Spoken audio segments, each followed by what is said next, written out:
सांभजय नमः पार्वतीपतिश्व हर हर महादेव। गुरुर्ब्रह्मा गुरुर्विष्णु गुरुर्देवो महेश्वरः। गुरु साक्षात् परब्रह्मा तस्मै श्री गुरवे नमः। महामहिमगोल्लाळीशा महामहिमगोल्लाळीशा ನೀನಿದ್ದ ಗೋಲ್ಗೇರಿ ಶಿವನ ಕೈಲಾಸ, ನೀನಿದ್ದ ಗೋಲ್ಗೇರಿ ಶಿವನ ಕೈಲಾಸ. ಕೃಪೆ ಮಾಡು ಶರಣ ಧರ್ಮ ಸುಪ್ರಕಾಶ ಈಶ, ಕೃಪೆ ಮಾಡು ಶರಣ ಧರ್ಮ ಸುಪ್ರಕಾಶ ಈಶ. ಮಹಾಮಹಿಮಗೊಲ್ಲಾಳೀಶ ಮಹಾಮಹಿಮಗೊಲ್ಲಾಳೀಶ.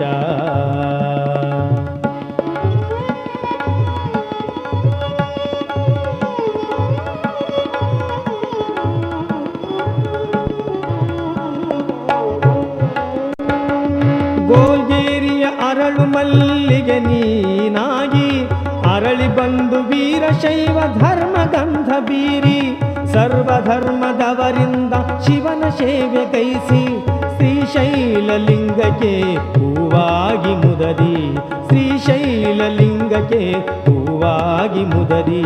ಮಹಾಮಹಿಮಗೊಲ್ಲಾಳೀಶ ಮಹಾಮಹಿಮಗೊಲ್ಲಾಳೀಶ.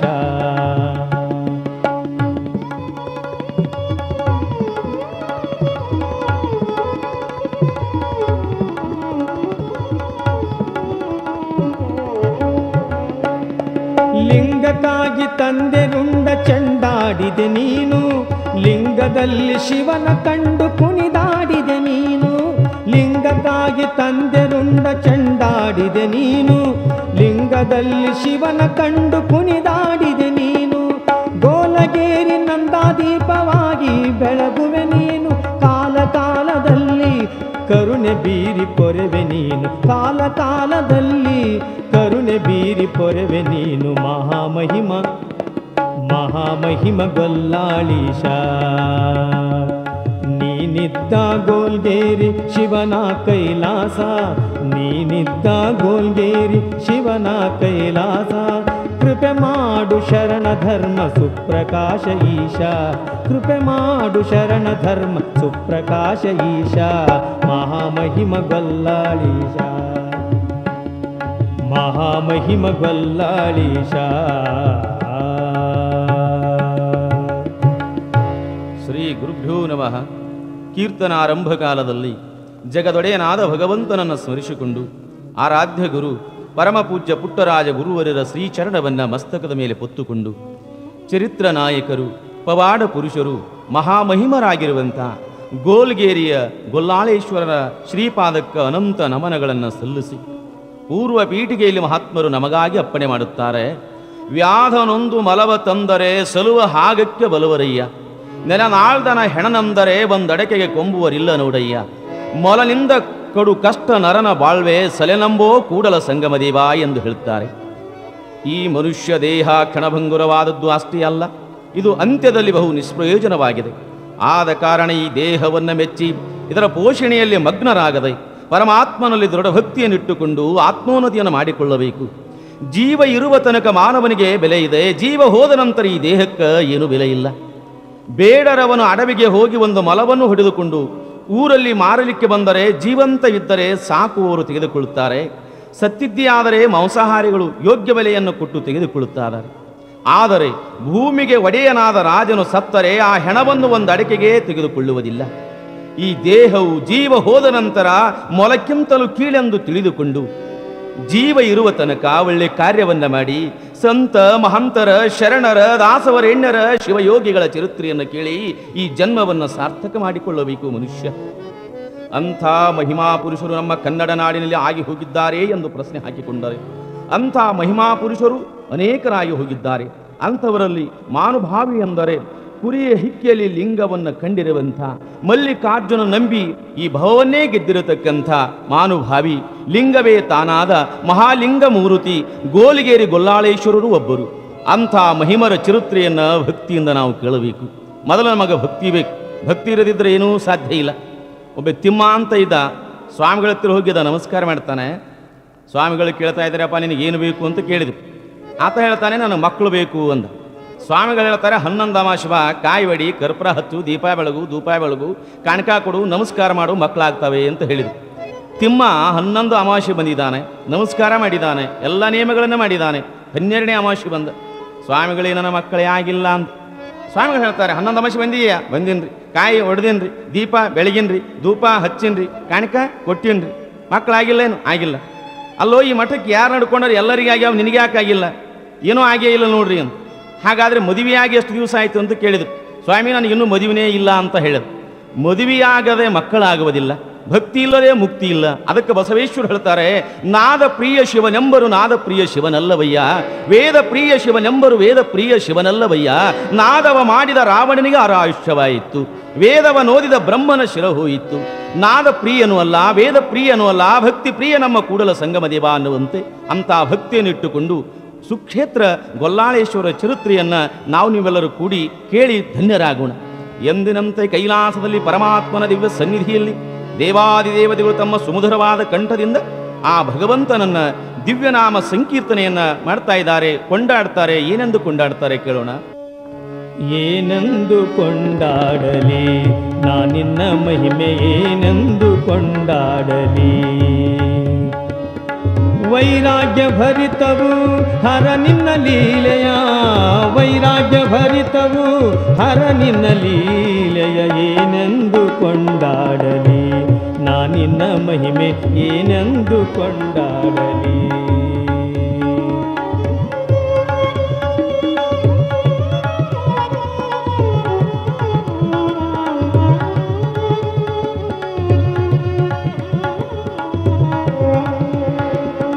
ಬೇಡಿದ ಭಕ್ತರಿಗೆ ನೀಡಿದೆ ಸಂಪದವ, ಕೂಡಿಭೂತಗಳೊಡನೆ ಸುಡುಗಾಡು ಸೇರಿದೆ.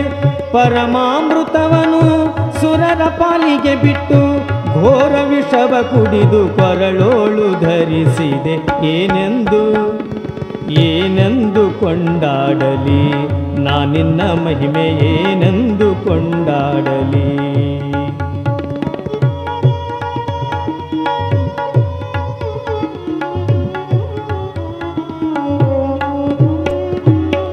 ಕೋರಿದವರಿಗೆಲ್ಲ ಕನಕದೊಡವೆಯ ನಿತ್ಯ, ಕಚ್ಚು ಹಾವುಗಳ ಕೊರಳೊಳು ಧರಿಸಿದೆ. ನಿನ್ನ ಮಹಿಮೆಯ ನೆನಪು ಬಣ್ಣಿಸಲಳವಲ್ಲ, ಘನ ಮೋಕ್ಷದಾಯಕ ಸನ್ನುತ ರಾಮೇಶ. ಏನೆಂದು ಕೊಂಡಾಡಲಿ ನಾನಿನ್ನ ಮಹಿಮೆ, ಏನೆಂದು ಕೊಂಡಾಡಲಿ ನಾನಿನ್ನ ಮಹಿಮೆ. ವೈರಾಗ್ಯ ಭರಿತವು ಹರ ನಿನ್ನ ಲೀಲೆಯ, ಏನೆಂದು ಕೊಂಡಾಡಲಿ. ಈ ಪ್ರಕಾರವಾಗಿ ಶಿವಸ್ತೋತ್ರವನ್ನು ಮಾಡುತ್ತಿರುವ ಸಮಯದಲ್ಲಿ ಕೈಲಾಸದೊಡೆಯನ ಒಡ್ಡೋಲಗದಲ್ಲಿ ನಾರದರ ಆಗಮನವಾಗ್ತಾ ಇದೆ. ಶಂಭೋ ಹರ ಹರ ಮಹಾದೇವ, ಶಂಭೋ ಹರ ಹರ ಮಹಾದೇವ, ಶಂಭೋ ಹರ ಹರ ಮಹಾದೇವ ಬಂದು ಭಗವಂತನಿಗೆ ನಮಿಸಿದ. ಆಗ ನಾರದನ ಕುರಿತು ಪರಮಾತ್ಮನ ಕೇಳುತ್ತಾನೆ, ಏನು ನಾರದರೆ, ಎಲ್ಲಿಂದ ಬರುಣವಾಯಿತು? ಎಲ್ಲ ಲೋಕಗಳು ಸುಕ್ಷೇಮದಿಂದ ಇರುವೆ ಎಂದು ಪ್ರಶ್ನೆ ಹಾಕಿದಾಗ ನಾರದರು ಹೇಳ್ತಾರೆ, ಎಲ್ಲ ಕ್ಷೇಮ, ಆದರೆ ಎಂಬ ಆಕ್ಷೇಪ ಬೇಕೆ ನಾರದರೆ. ಇದ್ದ ವಿಷಯವನ್ನು ತಿಳಿಸಿರಿ ಅಂದಾಗ ಏನು ಹೇಳಲಿ ಭಗವಂತ? ಮಾನವ ಲೋಕದಲ್ಲಿ ಧರ್ಮದ ಅವನತಿಯಾಗುತ್ತಿದೆ. ಪೂಜೆ, ಧ್ಯಾನ, ಜಪ, ತಪ ಯಾವುವೊಂದು ಸಿಗುವಂತಿಲ್ಲ. ಲೋಕದ ಮಾನವರೆಲ್ಲ ವಿಷಯಾಸಕ್ತರಾಗಿ ಅನೇಕ ಅತ್ಯಾಚಾರ, ಕೊಲೆ, ಸುಲಿಗೆಯಿಂದ ಕೂಡಿ ಅಹಿಂಸೆ ಆಗರವಾಗಿದೆಯಪ್ಪ. ಹೆಸರಿಗಂ ಗುರುವೆನಿಸಿ ಧರ್ಮದ ಹೆಸರನೆತ್ತದೆ, ಮೇಲು ಗದ್ದಿಗೆ ಸಣಿಯಲ್ಲಿ ಮುಳುಗೆಳೆದು ಗುರುಚರರ ಪಂಗಡವನೆಸಗಿ ಹಸುಗಳಂತಿದ್ದ ಶಿಷ್ಯರ ಅರ್ಥವನ್ನು ಕಸಿಯುವ ಆತ್ಮೀಯ ಸೌಖ್ಯದ ಮಹಾನುಭಾವಿಗಳ ಹಾವಳಿಯ ಆಗ್ತಾ ಇದೆ. ಲಿಂಗವಿರಲ ಆತ್ಮದಲ್ಲಿ ಬಾಹ್ಯದ ಲಿಂಗವೇತಕ್ಕೆ ಬೇಕೆನ್ನುವ ಶಿವಲಿಂಗ ತತ್ವ ಶೂನ್ಯರ ಬೋಧೆಯನ್ನು ಬೆಳೆಯುತ್ತಿದೆ. ಲಿಂಗಿಗಳ ಲಿಂಗವನ್ನು ಬಿಡಿಸುತ್ತಾ ಲಿಂಗಾಚಾರದ ತಮ್ಮ ಒಲವಿನ ಪಾಪಗಳ ಮತಿಯ ಬಾಧೆ ಹೆಚ್ಚುವುದಪ್ಪ. ಈ ಮನುಕುಲ ಅವನತಿಯಾಗುವುದನ್ನು ನೋಡಲಾರೆ. ಇದಕ್ಕೋಸ್ಕರವಾಗಿ, ಇದನ್ನು ಕಂಡುಕೊಳ್ಳಲುಗೋಸ್ಕರವಾಗಿ ನಿನ್ನ ಪಾದದಲ್ಲಿ ಅರಿಕೆ ಮಾಡಿಕೊಳ್ಳಲು ಇಲ್ಲಿಗೆ ಬಂದೆ ತಂದೆ. ಆಯಿತು ನಾರದರೆ, ನಿಮ್ಮ ಅರಿಕೆಯಂತೆ ನನ್ನ ಮಕ್ಕಳ ಉದ್ಧಾರಕ್ಕಾಗಿ ಏನಾದರೂ ಉಪಾಯ ಮಾಡಲೇಬೇಕೆಂದು ವಿಚಾರಿಸುತ್ತಾ ಅಲ್ಲೇ ಕೈ ಮುಗಿದು ನಿಂತುಕೊಂಡ ಮುಗ್ಧಗಣಾಧೀಶ್ವರನನ್ನು ಕರೆದು ಮಗು ಗಣಾಧೀಶ್ವರ, ನೀನು ನನ್ನ ಆಜ್ಞೆಯನ್ನು ಹೊತ್ತು ಭೂಲೋಕಕ್ಕೆ ತೆರಳು, ಗೊಲ್ಲಾಳೇಶ್ವರ ನಾಮದಿಂದ ವಸುದೆಯನ್ನು ಬೆಳಗು ಎಂದು ಹೇಳಿದಾಗ ಗಣಾಧೀಶ್ವರ ಅಂತಾನೆ, ಹೇ ದೇವಾ ಭಗವಂತ, ಇದು ಎಂಥ ಅನ್ಯಾಯ, ಯಾವ ತಪ್ಪಿಗಾಗಿ ನನಗೆ ಈ ಶಿಕ್ಷೆಯನ್ನು ಎಂದಾಗ ಗಣಾಧೀಶ್ವರ, ಇದು ನಿನಗೆ ಶಿಕ್ಷೆ ಅಲ್ಲಪ್ಪ. ಯಾವ ತಂದೆ ತನ್ನ ಮಗನಿಗೆ ಶಿಕ್ಷೆ ಕೊಡುತ್ತಾನೆ ಕಂದ, ನಾನು ಶ್ರೀರಕ್ಷೆಯಾಗಿ ಸದಾ ನಿನ್ನನ್ನು ರಕ್ಷಿಸುತ್ತೇನೆ. ಜನತೆಯಲ್ಲಿ ನಿನ್ನ ಅವತಾರ ಹೊಸ ಚೈತನ್ಯವನ್ನು ತುಂಬಲಿ, ಉನ್ನತವಾದ ಧರ್ಮ ನಿನ್ನಿಂದ ಉದ್ಧಾರವಾಗಲಿ, ಭಕ್ತರ ಉದ್ಧಾರವಾಗಲಿ, ನಿನ್ನ ಮತ್ತು ಜಗದ ಕಲ್ಯಾಣವಾಗಲಿ ಎಂದು ಹೇಳುತ್ತಿರುವಾಗ ಗಣಾಧೀಶ್ವರರ ಕಣ್ಣಲ್ಲಿ ನೀರು ಬರ್ತಾ ಇವೆ.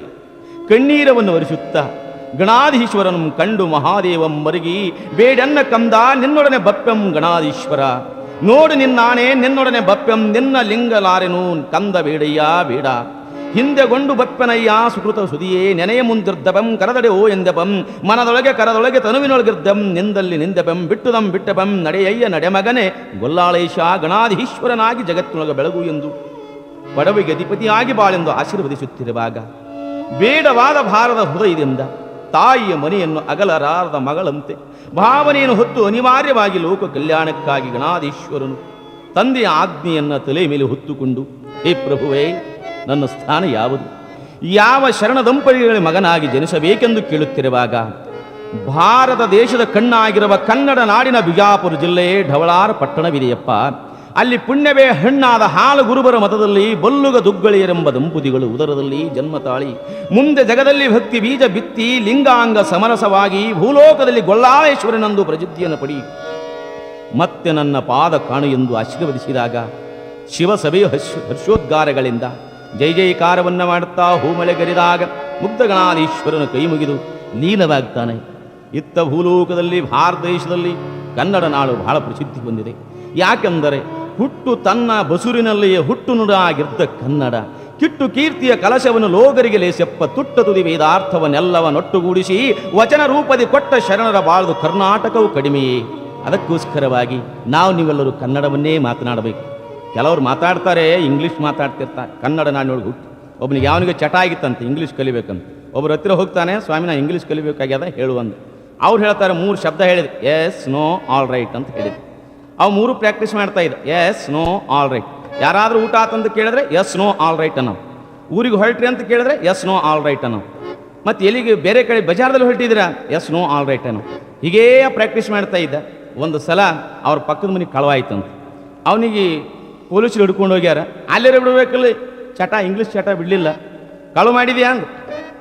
ಇಂಗ್ಲೀಷ್ ಬರ್ತಾ ಇರಲಿಲ್ಲ, ಇವನಿಗೆ ಅರ್ಥನೇ ಗೊತ್ತಿರಲಿಲ್ಲ. ಕಳು ಮಾಡಿದ್ಯಾ ಎಸ್ ಅಂದ. ನಿನ್ನ ಜೊತೆಗೆ ಯಾರಾದರೂ ಇದ್ರ ನೋ ಅಂದ. ನಿನ್ನ ಗಲ್ಲಿ ಶಿಕ್ಷೆ ಆಗ್ತದ ಆಲ್ ರೈಟ್ ಅಂತ ಮ್ಯಾಲೆ ಹೋದ. ಆದರೆ ನಾವು ಅರ್ಧಂಬರ್ಧ ಇಂಗ್ಲೀಷ್ ಕಲಿತು ಹಾಳಾಗೋದಕ್ಕಿಂತ ಕನ್ನಡ ನಾಡಿನ ಪುಣ್ಯ ಭೂಮಿಯಲ್ಲಿ ಕನ್ನಡಮ್ಮನ ಮಡಿಲಲ್ಲಿ ಹುಟ್ಟಿ ಮಡಿಲಲ್ಲಿ ಬೆಳೆದು ಕನ್ನಡವೇ ಮಾತನಾಡಬೇಕು. ಎಷ್ಟೋ ಜನ್ಮ ಹೊತ್ತು ಬಂದರೂ ಈ ನಾಡಿನ ಋಣ ತೀರಿಸಲಿಕ್ಕೆ ಆಗದು. ಇಂಥ ಕನ್ನಡ ನಾಡಿನಲ್ಲಿ ಉನ್ನತವಾದ ಜಿಲ್ಲೆ ಬಿಜಾಪುರ. ಈ ಜಿಲ್ಲೆಯಲ್ಲಿ ಢವಳಾರ ಎಂಬ ಪಟ್ಟಣ. ಈ ಪಟ್ಟಣವು ಪ್ರಕೃತಿ ದೇವಿಯ ಸುಂದರ ತಾಣವಾಗಿ, ಕೃಷಿಕರ ಪ್ರಾಣವಾಗಿ, ಭಕ್ತಿ ಶ್ರದ್ಧೆಗಳ ಸಲಿಯಾಗಿ, ಶಿವಯೋಗಿ ಸಾಧು ಸಂತರ ವರಧಾಮವಾಗಿ, ಸ್ಮೃತಿಕರಿಗೆ ವರವಾಗಿ ಉನ್ನತ ದೈವಿ ಗುಣಗಳಿಂದ ಹಿರಿದಾರ ನಿಂತ ಈ ಪ್ರಸ್ತುತ ಹಳ್ಳಿಯಲ್ಲಿ ಪುಣ್ಯವೇ ಹೆಣ್ಣಾದ ಹಾಲಮತದಲ್ಲಿ ಬಲ್ಲುಗ ಹಾಗೂ ದುಗ್ಗಳಿ ಎಂಬ ಶರಣ ದಂಪತಿಗಳು ಕಾಯಕವೇ ಕೈಲಾಸವೆಂದರಿತು ಸದ್ಭಕ್ತಿ, ದಯಾ, ದಾನ, ಪರೋಪಕಾರ, ಕಾಯಕ ನಿಷ್ಠೆ, ಆಚಾರ ವಿಚಾರ ಧರ್ಮಶಾಸ್ತ್ರಗಳಲ್ಲಿ ಅರಿತು ನಡೆಯುವ ಶ್ರೀಪತಿಗಳು ಸಂಗಮೇಶನ ಸೇವೆಯಲ್ಲಿ ದಿನವಿಡೀ ಕಾಲ ಕಳೆಯುತ್ತಾ ಇದ್ದಾರೆ. ಸತಿಪತಿಗಳು ಅಂದಾದ ಭಕ್ತಿ ಹಿತವಾಗಿಪ್ಪದು ಶಿವ ಎನ್ನುವಂತೆ ಜೀವನದ ಸರಸಮಯ ಸುಂದರ ಬಾಳಿನ ಬಂಧುರತೆಗೆ ಕರೆ ನೀಡಿದ್ದರು. ಸಂಸಾರ ಸಾಗರವನ್ನು ಸರಾಗವಾಗಿ ಸರಳವಾಗಿ ಮುನ್ನಡೆಸಿಕೊಂಡು ಹೋಗೋ ಜಾಣ್ಮೆ ಇದ್ದರೆ ಅದೇ ಸ್ವರ್ಗ ಸುಖ, ಇಲ್ಲವಾದರೆ ದುಃಖಾಲಯವಾಗ್ತದೆ. ದುಗ್ಗಳಿಯೂ ಕೂಡ ಬಹಳ ಒಳ್ಳೆಯವಳು. ಮನೆ, ದೇವಾಲಯ, ಪತಿಯ ದೈವೇ ಸೇವೆ, ಆದರ್ಶ ಗೃಹಿಣಿಯಾಗಿ ಸದಾಪತಿಯ ನೆರಳಾಗಿ, ಬಲ್ಲುಗರ ಬದುಕಿನ ಜ್ಯೋತಿಗೆ ತೈಲವಾಗಿ, ದೇಯ ಉದ್ದೇಶ ಸಾಧನೆಗಳ ಸ್ಫೂರ್ತಿಯ ಸೆಲೆಯಾಗಿ ಸದಾ ಎಚ್ಚೆತ್ತು ಎಲ್ಲಿಯೂ ಎಡಹದಂತೆ ಪತಿಯ ಬದುಕಿನ ಊರುಗೋಲವಾಗಿ ಸಹಕರಿಸುತ್ತಿದ್ದಳು. ತರುಣಿ ಮಣಿ, ಶಿವಶರಣಿ, ಚಿಲುವಿನ ಭರಣಿ, ಸುಕೃತಾಚರಣಿ, ಪತಿಯ ಸರಣಿ, ಭಕ್ತಿಯ ಪುಷ್ಕರಣಿ, ಶಿವಲೋಕ ನಿಶ್ರೇಣಿ, ಸರಸ ನಯತವಾಣಿ, ವಿತರಣ ಭಯ ಭಕ್ತಿ ಪಾಣಿ, ಪತಿವ್ರತಾ ಶಿರೋಣಿಯಾಗಿ ದುಗ್ಗಳಿಯು ಗಂಡನೇ ದೇವರು, ಗಂಡನ ಮನೆಯೇ ಕೈಲಾಸವೆಂದು ಸೇವೆ ಮಾಡುತ್ತಾ ಇದ್ದಾಳೆ. ಈ ಪ್ರಕಾರವಾಗಿ ಸೇವೆ ಮಾಡುತ್ತಿರುವಾಗ ಇಲ್ಲಿ ದುಗ್ಗಳೆ ಬಹಳ ಭಕ್ತಿವಂತಳು. ಹೀಗಿರುವಾಗ ಅವರಿಗೆ ಒಂದು ಚಿಂತೆ ಕಾಡ್ತಾ ಇತ್ತು. ಮಾನವನು ಯಾವಾಗ ಭೂಮಿ ಮೇಲೆ ಹುಟ್ಟಿ ಬಂದಿದ್ದಾನೆ ಚಿಂತೆ ಪ್ರಾರಂಭವಾಗಲಿವೆ. ಅದು ಯಾವುದೆಂದರೆ ಮಕ್ಕಳಿಲ್ಲ ಎಂಬ ಚಿಂತೆ. ವಂಶವನ್ನು ಬೆಳಗಬಲ್ಲ ಸುಕುಮಾರ ಇಲ್ಲವೆಂಬ ಚಿಂತೆ ಸದಾ ಇವರನ್ನು ಹಿಂಡಿ ಹಿಪ್ಪಿ ಮಾಡುತ್ತಿತ್ತು. ಅವರ ಶಾಂತ ಪ್ರಶಾಂತ ಮನೋಸಾಗರದಲ್ಲಿ ಶಾಂತಿಯ ಅಲೆಗಳನ್ನೆಬ್ಬಿಸಿ ಗಾಳಿಗಿಟ್ಟ ದೀಪದಂತೆ ಹೊಯ್ದಾಡುತ್ತಿತ್ತು. ಯಾಕೆಂದರೆ ಬಣಿಮೆ ಇಲ್ಲದ ಹಿತ್ತಲವು, ಬಹುದನಗಳಿಲ್ಲದ ಗೋದಲೆಯು, ಕಾಳುಗಳು ತುಂಬಿರದ ಕಣಜಗಳು, ತನುಜರಿಲ್ಲದ ಶಾಲೆ, ಹರೆಯದ ಮನುಜರಿಲ್ಲದ ಗರಡಿ ಮನಿ, ತನಯರಂ ಹೆರೆರೆದ್ದ ನಾರಿಯರು ನಿಸ್ಫಲವು ಎಂಬ ಮಾತುಗಳು ದುಗ್ಗಳೆಯ ಬಂದೇ ಬಂದು ನಿಲ್ಲುತ್ತಾ ಇದ್ದವು. ಶಿವನನ್ನು ಕುರಿತು ಕಂದನನ್ನು ಬೇಡುತ್ತಿರುವಾಗ ಶಿವನವರ ಭಕ್ತಿಗೆ ಮೆಚ್ಚಿ ಕರುಣೆಯನ್ನು ತೋರಿದ. ಕೆಲವು ದಿವಸಗಳು ಗತಿಸಿದ ನಂತರ ದುಗ್ಗಳಿ ಗರ್ಭಿಣಿಯಾಗಿದ್ದಾಳೆ. ಎಲ್ಲರಿಗೂ ಸಂತೋಷವಾಗಿದೆ. ಬಯಕೆಗಳು ಪ್ರಾರಂಭವಾಗಿವೆ. ಬಯಕೆಗಳಂದರೆ ಏನೇನೋ ತಿನ್ನೋದು ಅಲ್ಲ. ಒಲೆನ್ ಬೂದಿ ತಿಂದೆ, ಭಸ್ಮ ತಿಂದೆ, ಮಣ್ಣು ತಿಂದೆ, ಇನ್ನು ಏನೇನೋ ತಿಂದೆ ಅಂತ ಬಯಕೆಗಳಲ್ಲ. ದುಗ್ಗಳೆಯ ಬಯಕೆಗಳು ಹಾಗಿರಲಿಲ್ಲ. ಸಾತ್ವಿಕ ಆಹಾರವನ್ನು ಸೇವಿಸುತ್ತಾ ದೇವರ ಧ್ಯಾನ, ದೇವರ ಚಿಂತೆ, ಶಿವಾನುಭವ, ಸದ್ಬೋಧೆ, ಸತ್ಶ್ರವಣದಲ್ಲಿ ಕಾಲಹರಣ ಮಾಡುತ್ತಾ ಇದ್ದಾಳೆ. ಧವಳಾರ ಪಟ್ಟಣದಲ್ಲಿ ಮನುಗಿದು ಭೂಮಂಡಲ ನಕ್ಷತ್ರ. 9 ಮಾಸಗಳು ತುಂಬಿವೆ. ಶ್ರಾವಣ ಮಾಸ ಶುಕ್ಲ ಪಕ್ಷ ಸೋಮವಾರ ಶುಭ ನಕ್ಷತ್ರ ಶುಭ ತಿಥಿಯಲ್ಲಿ ಸೂರ್ಯೋದಯ ಮುನ್ನ ಮಂಗಲಮಯ ಪುಣ್ಯ ಗಳಿಗೆಯಲ್ಲಿ ಜಗವು ಬೆಳಗಲು ಜ್ಞಾನ ಭಾಸ್ಕರನ ಜಗದೀಶ್ವರನ ದಿವ್ಯ ತೇಜವೇ ಶಿಶುವಿನ ರೂಪದಲ್ಲಿ ಶೀಲ ಸದ್ಗುಣ ಪಾವನ ಚರಿತೆಯಾದ ದುಗ್ಗಳೆಯ ಗರ್ಭಶಕ್ತಿಯಿಂದ ಧರೆಗಿಳಿದು ಬಂದಿತು ತೇಜೋಮೂರ್ತಿ. ಅದುವೇ ಭೂಮಂಡಲ ನಕ್ಷತ್ರ. ಕಾರಣಿಕ ವ್ಯಕ್ತಿ ತಂದೆ ತಾಯಿಗಳಿಗೆ, ಊರ ಸದ್ಭಕ್ತರಿಗೆ ಹರಕೆ ಫಲಿಸಿತು. ನಂದ ಹೃದಯ ತೃಪ್ತಿ ಪಡೆಯಿತು. ಪರತರ ಪರಂಜ್ಯೋತಿಯನ್ನೇ ಮಗವನ್ನಾಗಿ ಪಡೆದರು. 12 ದಿವಸಕ್ಕೆ ತೊಟ್ಟಿಲವನ್ನು ಶೃಂಗರಿಸಿ ಗುರುಗಳನ್ನು ಕರೆಸಿ ಮುತ್ತೈದೆಯರು ಕೂಡಿಕೊಂಡು ಆ ಮಗುವಿಗೆ ಜೋಗುಳವನ್ನು ಪಾಡಿ ಹೆಸರಿಡ್ತಾರೆ. ಏನೆಂದು?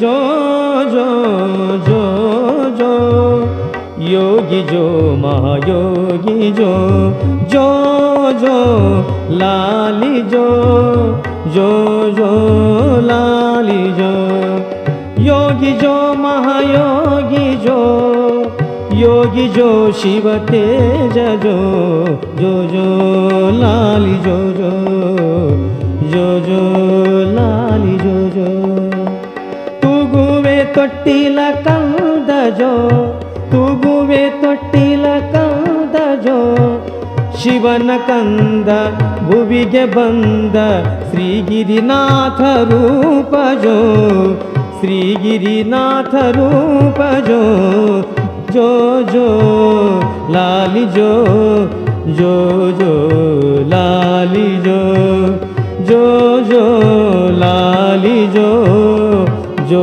ಜೋ ಲಾಲಿ ಜೋ. ಈ ಪ್ರಕಾರವಾಗಿ ಜೋಗುಳವನ್ನು ಪಾಡುತ್ತಿರುವಾಗ ಅವರ ಮನೆಗೆ ಒಬ್ಬ ಜಂಗಮನು ದಯಮಾಡಿಸಿದ. ಅವರನ್ನು ಸ್ವಾಗತಿಸಿ ಆಸನದ ಮೇಲೆ ಕೂಡಿಸಿ ನಮಸ್ಕರಿಸಿ, ತಾವು ಒಳ್ಳೆಯ ಸಮಯಕ್ಕೆ ಬಂದಿದ್ದೀರಿ, ಈ ಮಗುವಿಗೆ ಏನೆಂದು ನಾಮಕರಣ ಮಾಡೋಣವೆಂದು ಕೈ ಮುಗಿದು ಕೇಳುತ್ತಿರುವಾಗ ಆ ಜಂಗಮನು ಮಗುವಿನ ದಿವ್ಯ ತೇಜವನ್ನು ಕಂಡು ಮುಂದಿನ ಭವಿಷ್ಯದ ಸೂಚನೆಯಂತೆ ಗೊಲ್ಲಾಳನೆಂದು ನಾಮಕರಣ ಮಾಡಲು ಹೇಳುತ್ತಾರೆ. ಅದರಂತೆ ಮುತ್ತೈದೆಯರು ಆ ಮಗುವಿಗೆ ಗೊಲ್ಲಾಳನೆಂದು ಹೆಸರಿಟ್ಟು ತಮ್ಮ ತಮ್ಮ ಮನೆಗೆ ಹೊರಳಿದ್ದಾರೆ. ಇತ್ತ ಬಲ್ಲುಗ ಹಾಗೂ ದುಗ್ಗಳೆ ಆ ಜಂಗಮನಿಗೆ ಭೋಜನವನ್ನು ಮಾಡಿಸಿ ದಕ್ಷಿಣವನ್ನು ಕೊಟ್ಟು ನಮಸ್ಕರಿಸಿ ಬೀಳುಕೊಟ್ಟಿದ್ದಾರೆ. ಈ ಪ್ರಕಾರವಾಗಿ ಬೆಳೆಯ ಸಿರಿಯ ಮೊಳಕೆಯಲ್ಲಿ ಎಂಬಂತೆ ದಿನಗಳೆದಂತೆ ಗೊಲ್ಲಾಳನು ಬೆಳೆದು ದೊಡ್ಡವನಾಗ್ತಾನೆ. 18 ವರ್ಷದ ಪ್ರಾಯದವನಾಗ್ತಾನೆ. ಕಾಯಕದಲ್ಲಿ ತೊಡಗಬೇಕೆಂಬ ಹಂಬಲ ಹೆಚ್ಚಾಗ್ತದೆ. ತಂದೆಯು ಎಡಬಿಡದೆ ದುಡಿಯುವುದನ್ನು ಕಂಡು ತಂದೆ ಹತ್ತಿರ ಬಂದು, ಅಪ್ಪ, ದೇವರು ನಮಗೆ ಕುರಿ ದನ ಕನಕಾದಿಗಳನ್ನು ಕೊಟ್ಟಿದ್ದಾನೆ. ಮೇಲಾಗಿ ನಾನು ವಯಸ್ಸಿಗೆ ಬಂದಿದ್ದೇನೆ. ಆದ ಕಾರಣ ನೀನು ದುಡಿಯುವುದನ್ನು ಬಿಟ್ಟು ಹಾಯಾಗಿರಬೇಕೆಂದು ಕೇಳುತ್ತಿರುವಾಗ, ಅಪ್ಪ ಗೊಲ್ಲಾಳ, ಕುಳಿತು ಉಂಡರೆ ಕುಡಿಕೆ ಹೊನ್ನ ಸಾಲದಪ್ಪ, ಮಾನವನು ದುಡಿದುಣ್ಣಬೇಕಪ್ಪ, ದುಡಿತವೇ ದುಡ್ಡಿನ ತಾಯಿ ಎಂದು ತಂದೆ ಹೇಳುತ್ತಿರುವಾಗ ಗೊಲ್ಲಾಳ ಅಂತಾನೆ, ಹಾಗಾದರೆ ನನ್ನ ಕರ್ತವ್ಯ ಏನು? ನಾನು ನಿಮ್ಮ ಮಗನಾಗಿ ನಿಮ್ಮನ್ನು ದುಡಿಯಲು ಹಚ್ಚಿ ನಾನು ಕುಳಿತು ಉಣ್ಣಬೇಕೆ? ಇದು ನನ್ನಿಂದ ಆಗದಪ್ಪ. ನಿಮ್ಮಿಬ್ಬರ ರಕ್ಷಣೆ ಮಾಡುವುದೂ ನನ್ನ ಕರ್ತವ್ಯ. ಆದ್ದರಿಂದ ಮುಪ್ಪಿನವರಾದ ನೀವು ನಮ್ಮ ಕೆಲಸ ನನಗೆ ಒಪ್ಪಿಸಿ ಮನೆಯಲ್ಲಿರಬೇಕೆಂದು ತಂದೆ ತಾಯಿಗಳಿಗೆ ಹೇಳುತ್ತಾ ತಮ್ಮ ಹೊಲದ ಉದ್ಯೋಗವಾದ ಕುರಿ ಕಾಯುವುದು ನನ್ನ ಕೆಲಸ ಎಂದವನೇ ಕುರಿ ಕಾಯಲಿಕ್ಕೆ ಸಿದ್ಧನಾಗ್ತಾನೆ ಗೊಲ್ಲಾಳ. ಆಗ ತಂದೆ ಹೇಳ್ತಾನೆ, ಗೊಲ್ಲಾಳ, ಹಠವಾದಿ ಆಗಬೇಡಪ್ಪ, ಇದ್ದ ಒಬ್ಬನೇ ಮಗ ನೀನು, ನಮ್ಮ ಬಾಳಿನ ಮಮತೆಯ ಕಣ್ಣು. ಆದ್ದರಿಂದ ನೀನು ಇನ್ನು ಸಣ್ಣವ, ಎಳೆಯವನಾದ ನಿನ್ನನ್ನು ಅಡವಿಗೆ ಕಳಿಸುವುದು ನನ್ನ ಮನ ಒಪ್ಪದಪ್ಪ. ಮೇಲಾಗಿ ಕುರಿ ಕಾಯುವ ಕೆಲಸ ಅಷ್ಟು ಸುಲಭವಲ್ಲ. ಮಳಿ ಚಳಿ ಗಾಳಿಗೆ ಬಲಿಯಾಗಬೇಕೆಂಬುದು ಆದ ಕಾರಣ ನೀನು ಉಂಡುಟ್ಟು ಸುಖದಿಂದ ಮನೆಯಲ್ಲಿರಪ್ಪ. ಈ ಮಾತುಗಳನ್ನು ಕೇಳಿದ ಗೊಲ್ಲಾಳ ಅಂತಾನೆ, ಅಪ್ಪ, ಎಲ್ಲಿದ್ದರೇನು? ನಮ್ಮನ್ನು ಕಾಯುವ ಕೊಲ್ಲುವ ಭಾರ ದೇವನದು. ನಮ್ಮ ಹಣೆ ಬರದಲ್ಲಿ ಆ ಶಿವನು ಏನು ಬರೆದಿದ್ದಾನೋ ತಪ್ಪಿಸಲಿಕ್ಕೆ ಆಗದು, ನಮ್ಮ ಕರ್ತವ್ಯ ನಾನು ಮಾಡುತ್ತೇನೆಂದು ಹಠ ಹಿಡಿದಾಗ ತಂದೆ ತಾಯಿಗಳಿಗೆ ಬಿಸಿ ತುಪ್ಪ ಬಾಯಲ್ಲಿ ಹಾಕಿಕೊಂಡಂತಾಗಿದೆ. ಉಗುಳ್ಲಿಕ್ಕೂ ಬರುವಲ್ದು, ನುಂಗ್ಲಿಕ್ಕೂ ಬರುವಲ್ದು. ಕೊನೆಗೆ ಒಂದು ನಿರ್ಧಾರಕ್ಕೆ ಬಂದು ಆಳುಗಳನ್ನು ಕರೆದು, ಅಪ್ಪ ಗೊಲ್ಲಾಳ ನಿಮ್ಮೊಡನೆ ಕುರಿ ಕಾಯಲಿಕ್ಕೆ ಅಡವಿಗೆ ಬರ್ತಾನೆ, ಅವನನ್ನು ಜೋಪಾನ ಮಾಡುವ ಕರ್ತವ್ಯ ನಿಮ್ಮದೆಂದು ಹೇಳ್ತಾರೆ.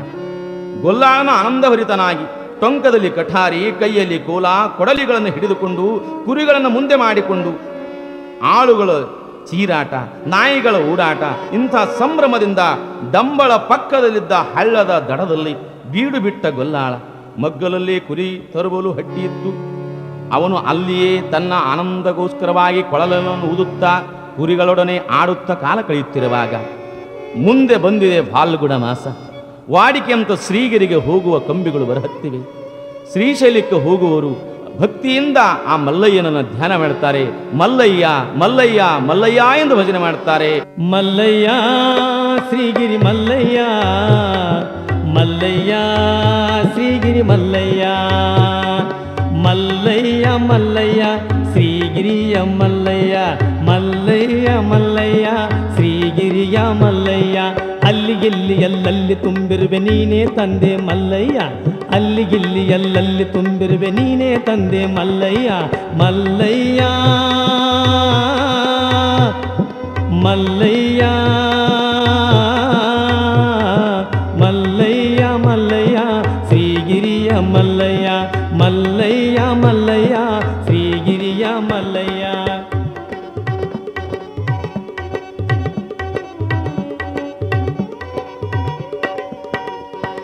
ಭ್ರಮರಾಂಬಿಕಪತಿ ವೇದಾಗಮನತಿ ಗತಿಮತಿ ನೀನೇ ಮಲ್ಲಯ್ಯ, ಭ್ರಮರಾಂಬಿಕಪತಿ ವೇದಾಗಮನತಿ ಗತಿಮತಿ ನೀನೇ ಮಲ್ಲಯ್ಯ. ಸುಮತಿಯತೀತತಿ ಭಕ್ತ ಜನಸ್ತುತಿ ಮುಕ್ತಿದಾತನೇ ಮಲ್ಲಯ್ಯ, ಮಲ್ಲಯ್ಯ ಶ್ರೀಗಿರಿ ಮಲ್ಲಯ್ಯ, ಮಲ್ಲಯ್ಯ ಮಲ್ಲಯ್ಯ ಶ್ರೀಗಿರಿಯ ಮಲ್ಲಯ್ಯ, ಮಲ್ಲಯ್ಯ ಮಲ್ಲಯ್ಯ ಶ್ರೀಗಿರಿಯ ಮಲ್ಲಯ್ಯ.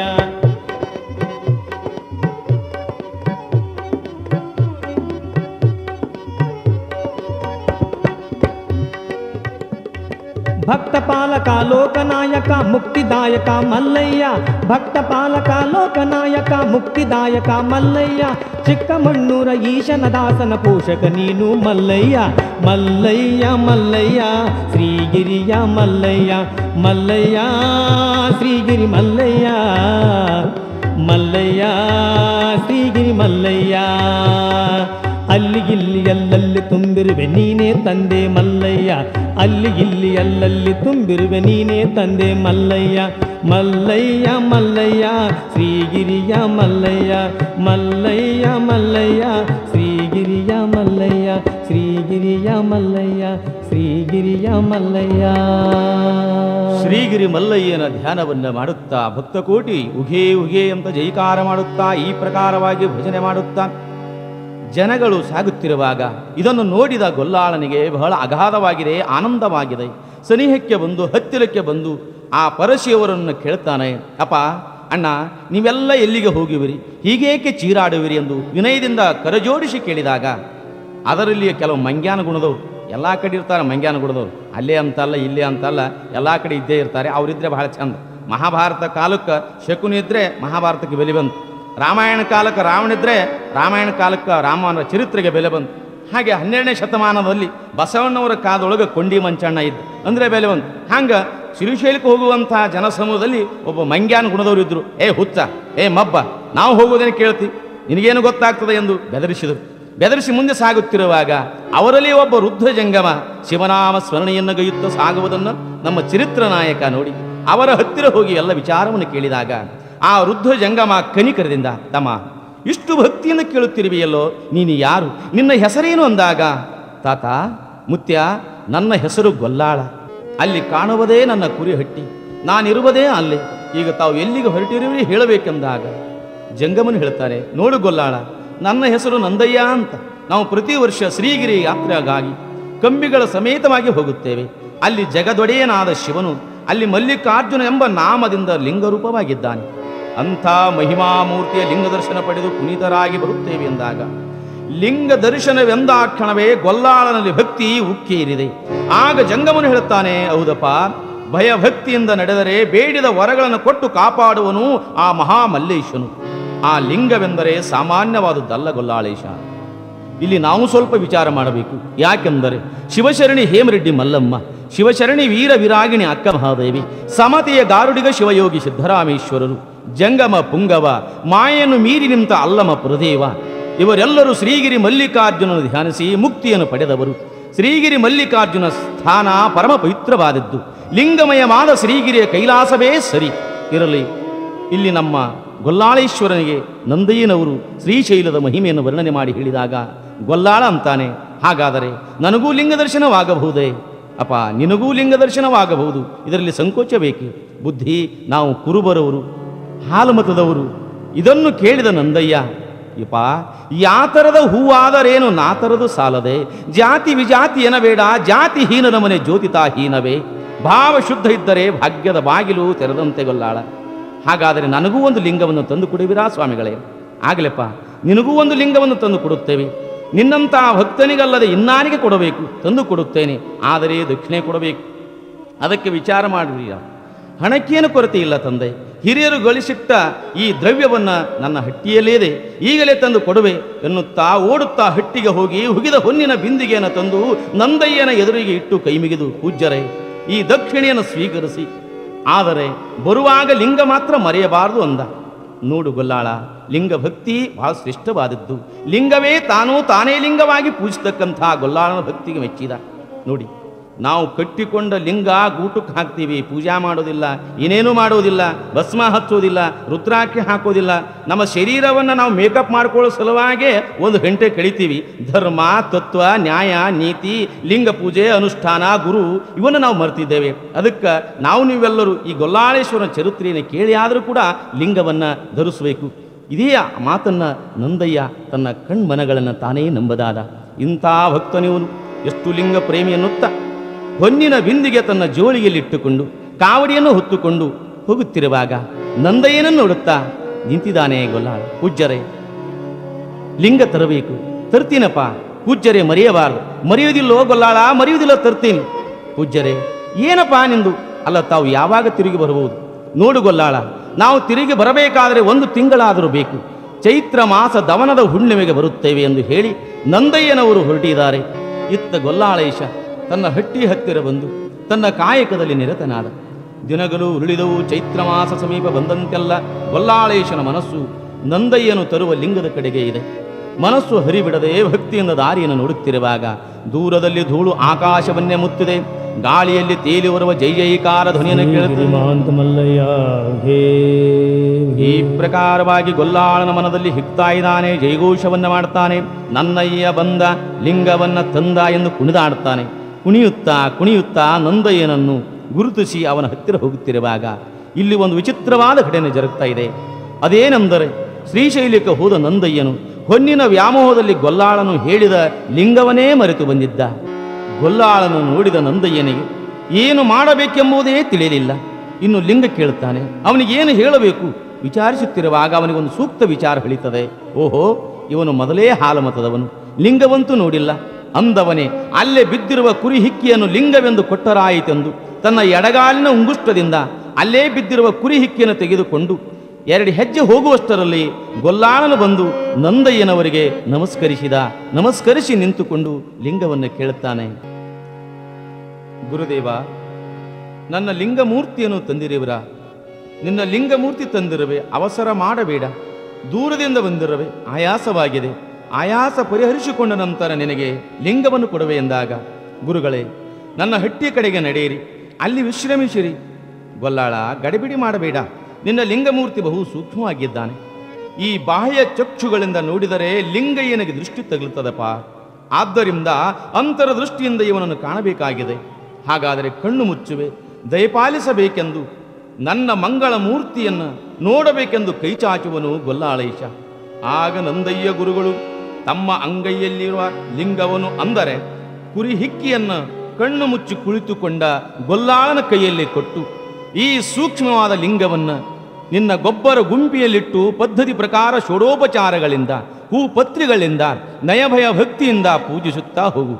ಸೂಕ್ಷ್ಮವಾದ ಲಿಂಗಪ್ಪನು ಬೆಳೆದು ದೊಡ್ಡವನಾಗಿ ನೀನು ಇಚ್ಛಿಸಿದ ಫಲವನ್ನು ಕೊಡುತ್ತಾನೆ ಎಂದಾಗ, ಆಗಲಿ ಗುರುವೇ, ನನ್ನ ಲಿಂಗಯ್ಯನ ಸಲುವಾಗಿ ತಾವು ಹೇಳಿದಂತೆ ನಡೆದುಕೊಳ್ಳುತ್ತೇನೆಂದು ಇಬ್ಬರು ಗೊಬ್ಬರದ ಗುಂಪಿಯ ಕೆಳಗೆ ಬಂದು ಗುಂಡಿಯಲ್ಲಿ ಗೊಲ್ಲಾಳನ ಕೈಯಲ್ಲಿದ್ದ ಲಿಂಗವನ್ನು ಸ್ಥಾಪಿಸಿ ಪಂಚಾಕ್ಷರಿ ಷಡಕ್ಷರಿ ಮಂತ್ರವನ್ನು ಉಪದೇಶಿಸಿ ಗೊಲ್ಲಾಳನಿಗೆ ಆಶೀರ್ವದಿಸಿ ನಂದಯ್ಯನು ಹೋಗ್ತಾರೆ. ಇತ್ತ ಗೊಲ್ಲಾಳನು ಗುರುಭಕ್ತಿ ಸಂಪನ್ನನಾಗಿ ಲಿಂಗ ಪೂಜೆಯನ್ನು ಮಾಡುತ್ತಾನೆ. ಸಜ್ಜನನಾಗಿ ಮಜ್ಜನ ಕೆರವೆ ಶಾಂತನಾಗಿ ಪೂಜೆಯ ಮಾಡುವೆ, ಸಮರತಿಯಿಂದ ನಿಮ್ಮನ್ನು ಹಾಡುವೆ ಎನ್ನುತ್ತಾ ಪಂಚಾಮೃತ ಅಭಿಷೇಕವ ಎನ್ನುತ್ತಾ ಹಾಲು ಮೊಸರು ತುಪ್ಪದ ಕೊಡಗಳನ್ನು ಆ ಗೊಬ್ಬರದ ಗುಂಡಿಗೆ ಸೊರುವುತ್ತಾ ಕಾಡಿನಲ್ಲಿ ಬೆಳೆದ ಪತ್ರಿ ಪುಷ್ಪಗಳನ್ನೇ ಏರಿಸುತ್ತಾ ಭಾವ ಬ್ರಹ್ಮದಲ್ಲಿಟ್ಟು ಭಜನೆಯನ್ನು ಮಾಡಿ ಲಿಂಗಯ್ಯನನ್ನ ಗೊಲ್ಲಾಳೇಶ್ವರನು ಪೂಜೆ ಮಾಡ್ತಾನೆ. ಕರಪಿಡಿದು ಕರದೊಯ್ಯೋ ಕರದಿಷ್ಟ ಲಿಂಗಯ್ಯ, ನರ ಜನ್ಮದಲ್ಲಿ ನೀನು ವರವಾಗಿ ಬಂದಿರುವೆ. ಕರಪಿಡಿದು ಕರದೊಯ್ಯೋ ಕರದಿಷ್ಟ ಲಿಂಗಯ್ಯ, ನರ ಜನ್ಮದಲ್ಲಿ ನೀನು ವರವಾಗಿ ಬಂದಿರುವೆ.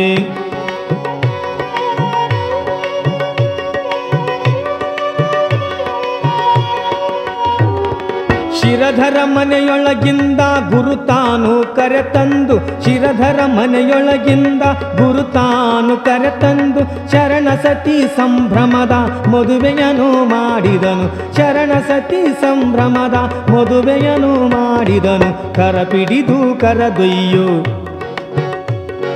ಕರಪಿಡಿದು ಕರದೊಯ್ಯೋ ಕರದಿಷ್ಟ ಲಿಂಗಯ್ಯ, ನರ ಜನ್ಮದಲ್ಲಿ ನೀನು ವರವಾಗಿ ಬಂದಿರುವೆ.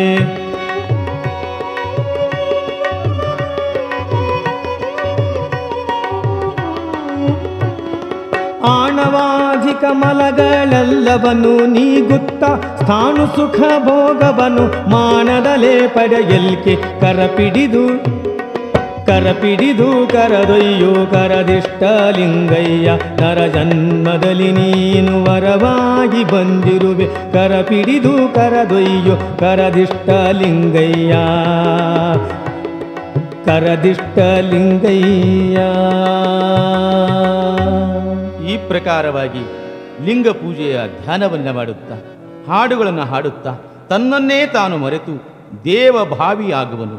ಮತ್ತೆ ಎಚ್ಚರವಾದಾಗ ಪೂಜೆ ಪಂಚಾಕ್ಷರಿ ಷಡಕ್ಷರಿ ಮಂತ್ರವನ್ನು ಪಡಿಸುತ್ತಾ ಚಳಿ ಮಳಿ ಗಾಳಿಯನ್ನು ಯಾವುದೇ ಲೆಕ್ಕಿಸದೆ ಹಸಿವು ತೃಷಿಗಳನ್ನು ಮರೆತು ಶಿವನಾಮ ಸ್ಮರಣೆಯಲ್ಲಿ ಭಾವನ ಜೀವಿಯಾಗಿ ಲಿಂಗ ಸೇವೆಯಲ್ಲಿ ತತ್ಪರನಾಗಿ ಸರ್ವಸ್ವವನ್ನೇ ತ್ಯಾಗ ಮಾಡಿ ನಿಂತು ಹಗಲು ರಾತ್ರಿ ಎನ್ನದೆ ಗೊಬ್ಬರ ಗುಂಡಿಗೆ ಹಾಕಿದ ಹಾಲು ಮೊಸರು ಹಳ್ಳವಾಗಿ ಹರಿಯುತ್ತಲಿದೆ. ಕುರಿ ಹಟ್ಟಿಯಲ್ಲಿ ನಡೆದ ಗೊಲ್ಲಾಳನ ವಿಷಯ ಅವರ ತಂದೆಗೆ ಗೊತ್ತಾಗ್ತದೆ. ಬಲ್ಲುಗ ಮೊದಲೇ ಜಿಪುಣ, ತುಪ್ಪದಲ್ಲಿ ನೊಣ ಬಿದ್ದರೆ ಚೀಪಿ ಒಗೆಯುವಂಥವ. ಕೃಪಣ ಲೋಭಿಯಾಗಿದ್ದ. ತನ್ನ ಸಂಸಾರ ಹಾಳಾಗುತ್ತಿರುವುದನ್ನು ಕಂಡು ಕೇಳಿ ಹೌಹಾರಿ ಸಿಟ್ಟಿನ ಭರದಲ್ಲಿ ಹಟ್ಟಿಗೆ ಧಾವಿಸಿ ಬಂದು ನೋಡುತ್ತಾನೆ. ಹಾಲಿನ ಹಳ್ಳ ಹರಿಯತೊಡಗಿದೆ. ಗೊಲ್ಲಾಳನು ಎಚ್ಚರವಿಲ್ಲದೆ ಪೂಜೆ ನಡೆಸಿದ್ದಾನೆ. ಗೊಬ್ಬರದ ಗುಂಪಿನ ಹತ್ತಿರ ಬಂದು ನೋಡುತ್ತಾನೆ.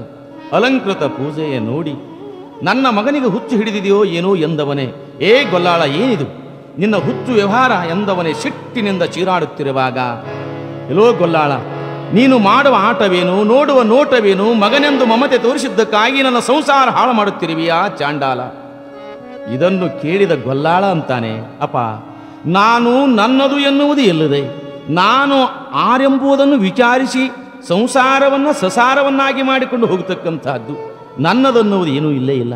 ಭೂಮಿ ನಿನ್ನದಲ್ಲ, ಹೇಮ ನಿನ್ನದಲ್ಲ, ಕಾಮಿನಿಯೂ ನಿನ್ನವಳಲ್ಲ. ಇದು ಜಗಕ್ಕಿಕ್ಕಿದ ವಿಧಿ ನೋಡ ಎಂದು ಮಹಾತ್ಮರು ಹೇಳ್ತಾರೆ. ನನ್ನದು ನಿನ್ನದು ಎನ್ನುವುದು ಎಲ್ಲಿದೆ? ಎಲ್ಲವೂ ಶಿವನ ಸ್ವತ್ತು. ಇಳೆ ನಿಮ್ಮ ದಾನ, ಬೆಳೆ ನಿಮ್ಮ ದಾನ, ಸುಳಿದು ಸೂಸುವ ಗಾಳಿ ಅದು ನಿಮ್ಮ ದಾನ.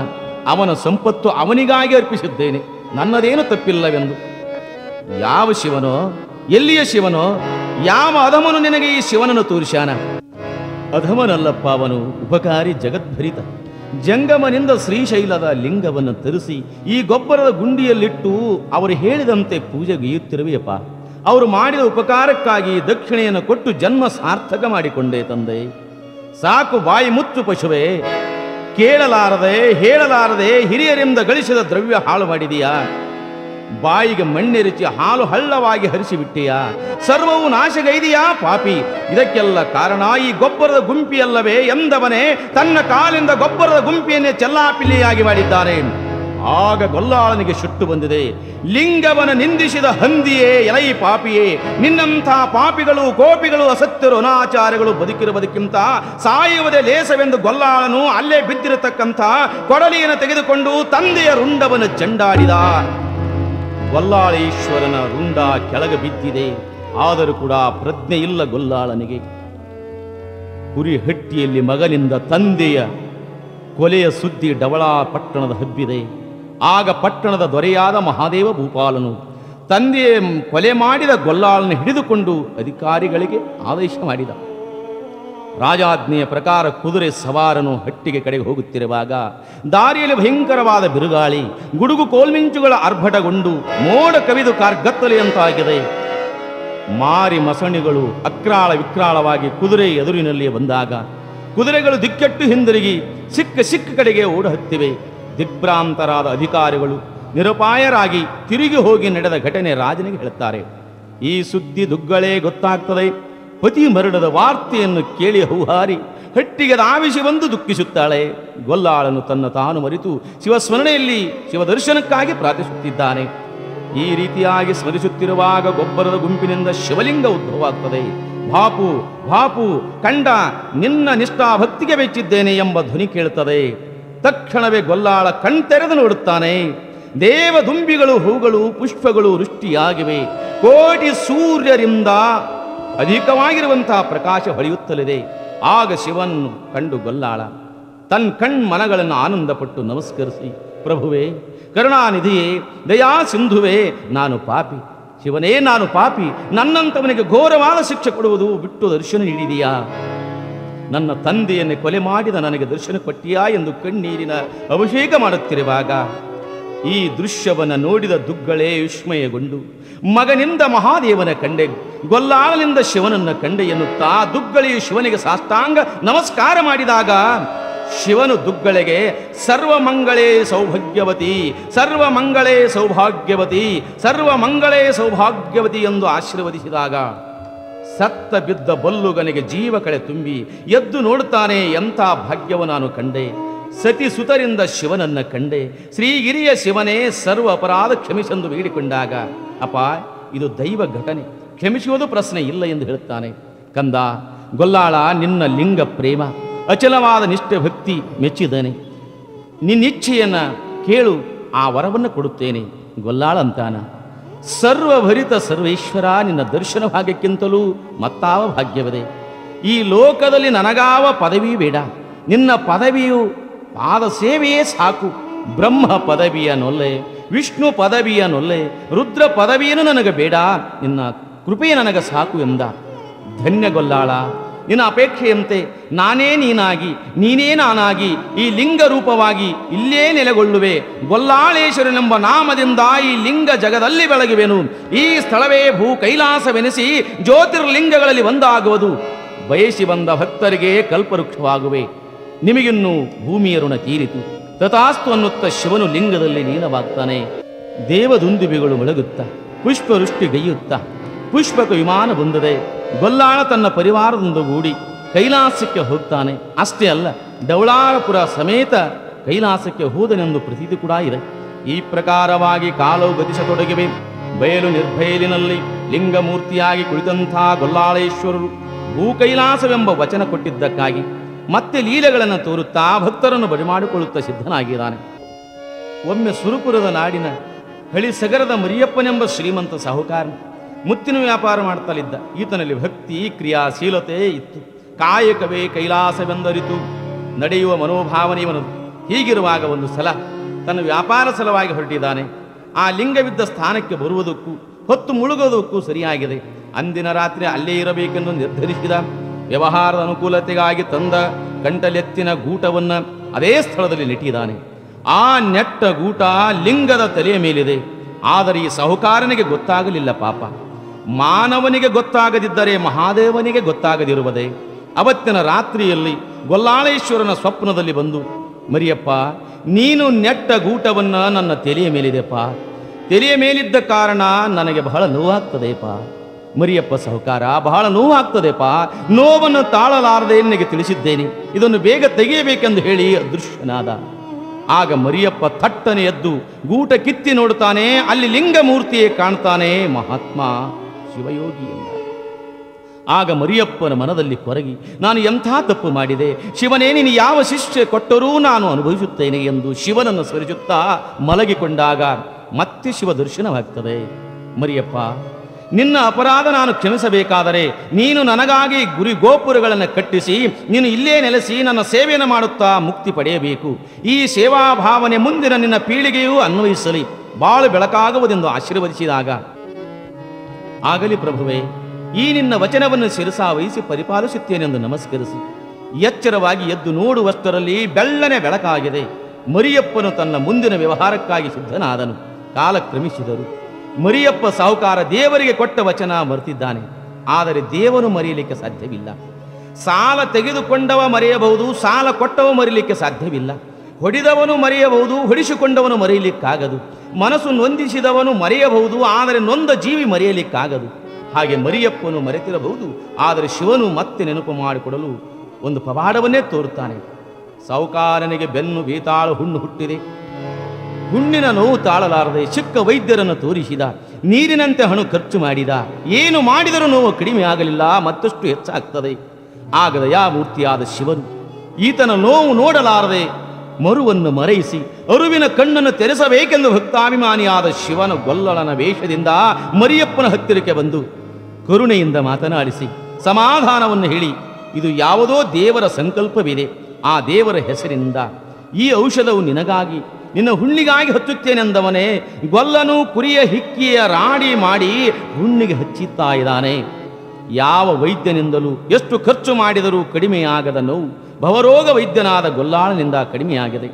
ಮರಿಯಪ್ಪನಿಗೆ ಆನಂದವಾಗಿ ಹೊರಳಿ ನೋಡುವಷ್ಟರಲ್ಲಿ ಗೊಲ್ಲ ಇರಲಿಲ್ಲ. ಆವಾಗ ಮರಿಯಪ್ಪನಿಗೆ ಗೊಲ್ಲಾಳೇಶ್ವರ ಲಿಂಗಕ್ಕೆ ಕೊಟ್ಟ ವಚನ ನೆನಪಾಗಿ ರೋಮ ರೋಮಗಳಲ್ಲಿ ಭಕ್ತಿಯ ಚಿಮ್ಮಿದೆ. ಮರುವಿನ ದೇಹಕ್ಕೆ ಅರುವನ್ನು ನೀಡಿದೆಯಾ ತಂದೆ, ಈಗಲೇ ನಿನ್ನ ಲಿಂಗ ದರ್ಶನಕ್ಕೆ ಬಂದೆ ಎಂದವನೇ ಹೊರಡುತ್ತಾನೆ. ಯಾರೋ ಸಾಹುಕಾರ. ಬಯಲು ನಿರ್ಭಯಲಿನಲ್ಲಿ ಲಿಂಗಮೂರ್ತಿ ಕಂಗೊಳಿಸಿದೆ. ಅದನ್ನು ನೋಡಿ, ಪ್ರಭುವೇ, ಮಂಗಳ ಮೂರ್ತಿಯೇ, ಅಂದು ನಿನ್ನಲ್ಲಿ ಕೊಟ್ಟ ವಚನಕ್ಕೆ ಭ್ರಷ್ಟನಾಗಿ ಹುಣ್ಣಿನ ತಾಪವನ್ನು ಕಳೆದೆ. ನವಚೈತನ್ಯ ನೀಡಿ ನಿನ್ನಲ್ಲಿ ಬರಮಾಡಿಕೊಂಡಿಯಾ. ನಿನ್ನ ಸೇವೆಗಾಗಿ ಕರಕ್ಕೆ ಕಂಕಣ ಕಟ್ಟಿದೆಯಾ. ನಿನ್ನ ಸೇವೆ ಸಿಕ್ಕಿದ್ದು ಪೂರ್ವ ಜನ್ಮದ ಪುಣ್ಯವೆಂದು ಭಾವಿಸಿದ್ದೇನೆ. ನನ್ನಪ್ಪ, ಇಲ್ಲಿವರೆಗೂ ನಿನ್ನ ಪೂಜೆ ಇಲ್ಲ, ಧೂಪ ದೀಪಗಳಿಲ್ಲ. ನಿನ್ನಂಥ ಮಹಿಮವನ್ನು ಬಿಟ್ಟು ಹೋದ ನಾನೆಂಥ ಪಾಪಿ ಎನ್ನುತ್ತ ತಡ ಮಾಡದೆ ಗರ್ಭಗುಡಿಯನ್ನು ರಚಿಸಿದ್ದಾನೆ. ಧೂಪ ದೀಪಗಳಿಂದ ತ್ರಿಕಾಲ ಪೂಜೆಗೈಯುತ್ತಾ ಗೊಲ್ಲಾಳೇಶ್ವರ ಸೇವೆಯಲ್ಲಿ ನಿರತನಾಗಿದ್ದಾನೆ. ಗುಡಿಯ ಎಡವಾಗಿ ತನ್ನ ಮನೆಯನ್ನು ನಿರೂಪಿಸಿಕೊಂಡ. ದೇವಸ್ಥಾನದ ಎದುರುಗಡೆಗೆ ತನ್ನ ಹಾಗೂ ತನ್ನ ವಂಶದ ಸಮಾಧಿ ಇರಲೆಂದು ನಾಗರ ಕಟ್ಟೆ ನಿರ್ಮಿಸಿದ. ಅಂದಿನಿಂದ ಇಂದಿನವರೆಗೆ ಮರಿಯಪ್ಪನ ಸಾಹುಕಾರನನ್ನು, ಅವರ ವಂಶಜರನ್ನು, ಲಿಂಗೈಕ್ಯರಾದವರನ್ನು ನಾಗರಕಟ್ಟೆಯ ಸಮಾಧಿಯಲ್ಲೇ ಸಮಾಧಿ ಮಾಡ್ತಾ ಇದ್ದಾರೆ. ಈಗ ನಾಗರಕಟ್ಟೆಯ ಮೇಲಿನ ನಾಗರ ಮೂರ್ತಿಗಳಿಗೆ ಪ್ರತಿ ವರ್ಷ ನಾಗ ಪಂಚಮಿಯಂದು ಗ್ರಾಮದ ಸರ್ವ ನಾರಿಯರು ಹಾಲನ್ನೆರೆದು ಪೂಜಿಸುತ್ತಾರೆ. ಈ ಕ್ಷೇತ್ರ ನಿರ್ಮಾಣ ಮಾಡಿ ಮರಿಯಪ್ಪ ಸಾಹುಕಾರರು ಗೋಲ್ಗೇರಿಗೆ ಶಾಲಿವಾನ ಶಕೆ 1126 ಕಾರ್ತಿಕ ಶುದ್ಧ ಪಂಚಮಿಯಂದು ಬಂದರೆಂದು ಆ ಹಲವರ ಹತ್ತಿರ ದಾಖಲೆಗಳು ಕೂಡ ಇವೆ. ಈ ಮಹಾತ್ಮನ ಲೀಲೆಗಳು ಅನಂತ. ನೆನೆದವರ ಮನದಲ್ಲೂ ಇರುತ್ತೆಯೇನು ಶಿವಯೋಗಿ ಎಂಬಂತೆ. ಈ ದೇವನೊಲುಮೆ ಸುಲಭವಲ್ಲ. ಗುರುವಿಗೆ ತನ್ನ ಲಿಂಗಕ್ಕೆ ಮನವನ್ನ, ಜಂಗಮಕ್ಕೆ ಧನವನ್ನು ಅರ್ಪಿಸಿ ತನ್ನನ್ನು ತಾನು ಅರಿತುಕೊಂಡಾಗಲೇ ಬೆಳಕು ಕಾಣಬಹುದು. ಆ ಬೆಳಕು ಕಂಡವರು ಅನೇಕ. ಅಂಥವರಲ್ಲಿ ಲಕ್ಷ್ಮೇಶ್ವರದಲ್ಲಿ ನಂದಯ್ಯ ಅಂತಕ್ಕಂಥ ಒಬ್ಬ ಭಕ್ತ. ಈತನು ಲಿಂಗ ದರ್ಶನಕ್ಕೆ ಪ್ರತಿ ಅಮಾವಾಸ್ಯೆ, ಪ್ರತಿ ಹುಣ್ಣಿಮೆಗೆ ಬರುತ್ತಾ ಇದ್ದ. ಒಮ್ಮೆ ಶ್ರಾವಣ ಮಾಸದಲ್ಲಿ ಬರುವಾಗ ಮಳೆ ಧಾರಾಕಾರವಾಗಿ ಸುರಿತಿತ್ತು. ಮಳೆ ನಿಲ್ಲಲೇ ಇಲ್ಲ. ಅದೇ ವೇಳೆಯಲ್ಲಿ ಹೊರಡ್ತಾನೆ. ಮುಂದೆ ಕೃಷ್ಣಾ ನದಿಯ ತುಂಬಿ ಹರಿಯುತ್ತಾ ಇತ್ತು. ದಂಡೆಗೆ ಬಂದು ನಿಂತು ನೋಡುತ್ತಾನೆ. ನದಿಯು ಭೋರ್ಗರಿಯುತ್ತಿದೆ, ಮೇಲೆ ಮಳೆಯು ಬರುತ್ತಲಿದೆ.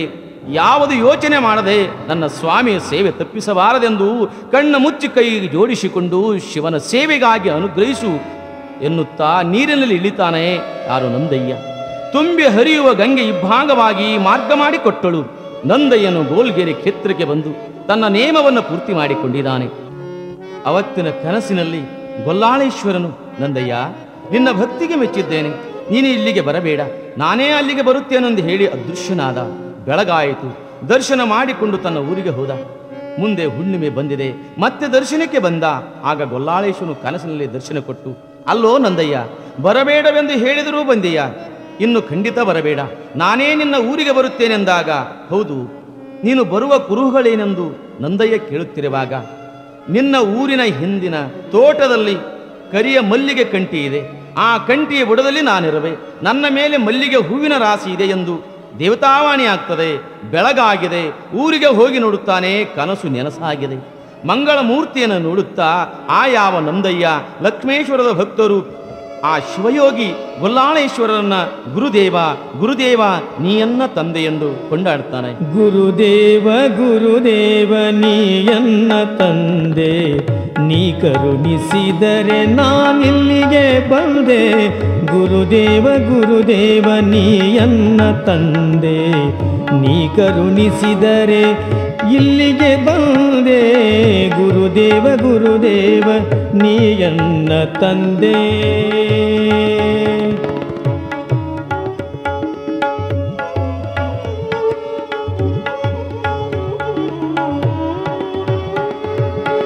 ನೀ ಕೊಟ್ಟ ವಾಕ್ಯವ ಎಂದಿಗೆ ಮರೆಗೆ, ನೀ ಕೊಟ್ಟ ವಾಕ್ಯವ ಎಂದಿಗೂ ಮರೆಗೆ.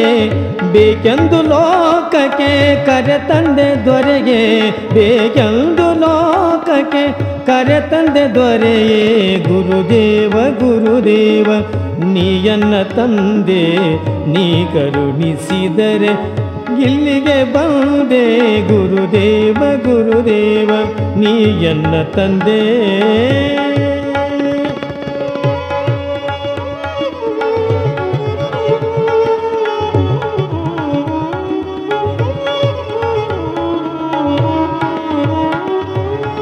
ನರತನ ಬಳಿದನ್ನ ಹರಣ ಮಾಡಿದೆ ನೀನು, ನರತನ ಬಳಿದನ್ನ ಹರಣ ಮಾಡಿದೆ ನೀನು. ಗುರುಗೊಲ್ಲಾಳೇಶನೆ ಘನ ಮಹಿಮ ನೀನು, ಗುರುಗೊಲ್ಲಾಳೇಶನೆ ಘನ ಮಹಿಮ ನೀನು. ಗುರುದೇವ ಗುರುದೇವ ನೀಯನ್ನ ತಂದೆ, ನೀ ಕರುಣಿಸಿದರೆ ಇಲ್ಲಿಗೆ ಬಂದೆ. ನೀ ಕರುಣಿಸಿದರೆ ನಾ ಇಲ್ಲಿಗೆ ಬಂದೆ. ಗುರುದೇವ ಗುರುದೇವ ನೀಯನ್ನ ತಂದೆ. ಗುರು ಗೊಲ್ಲಾಳೇಶ್ವರನ್ನ ಎಲ್ಲ ಭಕ್ತ ಸಮೂಹ ಕೂಡಿಕೊಂಡು ಧ್ಯಾನ ಮಾಡುತ್ತಾರೆ. ದಿನಗಳೆದಂತೆ ಗೊಲ್ಲಾಳೇಶ್ವರನ ಪ್ರಭಾವ ಅಲ್ಲಿಯೂ ಬೆಳೆಯಿತು. ಮುಂದೆ ಗುಡಿಗೋಪುರಗಳಾದವು. ಭಕ್ತರ ಜಾತ್ರೆ ಅನಂತ ಭಕ್ತಿಯಿಂದ ಮಾಡಿ ಇದೊಂದು ಸುಕ್ಷೇತ್ರವಾಗಿ ಮೆರಿತಾ ಇದೆ. ಗೊಲ್ಲಾಳೇಶ್ವರನು ಭಕ್ತರ ಕಾಮಧೇನುವಾಗಿದ್ದ. ಇದಕ್ಕೊಂದು ನಾವು ದೃಷ್ಟಾಂತ ಇಲ್ಲಿ ನೋಡೋಣ. ಗೋಲಿಗೇರಿ ಕ್ಷೇತ್ರದ ಪಕ್ಕದಲ್ಲಿ ಡಂಬಳೆಂಬ ಚಿಕ್ಕ ಗ್ರಾಮ. ಅಲ್ಲಿ ಗೌರಾಂಬಿಕೆ ಎಂಬ ಭಕ್ತಳು ಅತ್ತೆ ಮನೆಯ ಸೊಸೆಯಾಗಿದ್ದಳು. ಅತ್ಯಂತ ಮುಗ್ಧ ಭಕ್ತಳು ಆ ಗೌರಾಂಬಿಕೆ, ಬಹಳ ಭಕ್ತಿವಂತಳು. ನಾವು ಭಕ್ತಿ ಮಾಡೋದು ಚಟಕ್ಕಾಗಿ ಮಾಡ್ತೀವಿ. ಒಬ್ಬ ಹೆಣ್ಮಗಳು ಚಟಕ್ಕಾಗಿ ಭಕ್ತಿ ಮಾಡ್ತಿದ್ದಳು. ಬೀಸಕಲ್ಲಿನೊಳಗೆ ಹಾಡು ಹಾಡ್ತಿಳು. ಕಲ್ಯಾಣದಯ್ಯ ಕಲಬುರ್ಗಿಯಯ್ಯ ನಮ್ಮನೆಗೆ ಬಂದು ಉಂಡೋಗಯ್ಯ, ಕಲ್ಯಾಣದಯ್ಯ ಕಲಬುರ್ಗಿಯಯ್ಯ ನಮ್ಮನೆಗೆ ಬಂದು ಉಂಡೋಗಯ್ಯ, ಕಲ್ಯಾಣದಯ್ಯ ಕಲಬುರ್ಗಿಯಯ್ಯ ನಮ್ಮನೆಗೆ ಬಂದು ಉಂಡು. ಕಲ್ಯಾಣದಯ್ಯ ಕಲಬುರ್ಗಿಯಯ್ಯ ನಮ್ಮನೆಗೆ ಬಂದು ಉಂಡು ಹೋಗಯ್ಯ ಅಂತ ಹಾಡ್ತಿದ್ರು. ಒಬ್ಬ ಕಲ್ಯಾಣ ಕಲಬುರ್ಗಿ ಕಡೆ ಸ್ವಾಮಿಗಳು ಬಂದರು. ಸ್ವಾಮಿಗಳು ಬಾಗಿಲು ನಿಂತದನ್ನು ನೋಡಿ ಹೆಣ್ಣುಮಗಳು ಬೀಸಾಕಲ್ ಗೂಟನೇ ತೆಗೆದುಕೊಂಡು ಬಂದರು. ಇವ ಅಂದ, ಹಾಡು ಭಾಳ ಚಂದ ಹಾಡ್ತಿದ್ರು, ನೋಡಿದ್ರೆ ಬಿಸಾಕಲ್ ಗೂಟನೇ ತೊಗೊಂಡು ಬಂದಾರಲ್ಲ ಅಂದ. ಆದರೂ ಆ ಹೆಣ್ಮಗಳು ಬಿಸಾಕಲ್ ಗೂಟ ತೊಗೊಂಡು ಬಂದು ಯಾಕೆ ಬಂದಿ ಸ್ವಾಮಿ ಅಂದ್ರು. ಅಲ್ರಿ ಅಮ್ಮ ಪದ ಹಾಡ್ತಿದ್ರಲ್ಲ, ಐನೋರ ನಾ ಹಾಡಿ ನಾನು ಚಟಕ್ಕ, ನೀವು ಹೋಗಿ ನಿನ್ನ ಮಠಕ್ಕ ಅಂದ್ರು. ಪಟಕ್ಕನೆ ಸ್ವಾಮಿ ಹೋಗೇ ಬಿಟ್ಟ. ಅಂದರೆ ನಾವು ಮಾಡುವಂಥ ಭಕ್ತಿ ಚಟಕ್ಕಾಗಿ ಮಾಡುತ್ತೇವೆ. ಆದರೆ ಈ ಹೆಣ್ಣುಮಗಳು ಗೌರಾದೇವಿ ತಲೆಗೆ ಎಣ್ಣೆ ಕೊಟ್ಟರೆ ಶಿವನ ನಂದಾದೀಪಕ ಹಾಕ್ತಾಳೆ. ಅವಳಿಗೆ ಊಟ ಕೊಟ್ಟರೆ ಗೊಲ್ಲಾಳೇಶ್ವರನಿಗೆ ಪ್ರಸಾದ ಎಡೆ ಮಾಡಿ ತಾನು ಊಟ ಮಾಡ್ತಾಳೆ. ಹೀಗೆ ಕೆಲವು ದಿನಗಳು ಗತಿಸಿದವು. ನಂತರ ಮನೆಯಲ್ಲಿ ಎಲ್ಲರಿಗೂ ಸಂಶಯ ಬರ್ತದೆ. ದಿನಾಲು ಹಳ್ಳದ ಕಡೆಗೆ ಹೋಗ್ತಾಳೆ. ಏನೋ ಇರಬಹುದೆಂದು ಗೌರಾಂಬಿಕೆಗೆ ತೊಂದರೆ ಕೊಡ್ತಾರೆ. ಆದರೂ ಗೌರಾಂಬೆ ಬಾಯಿ ಬಿಡಲಿಲ್ಲ.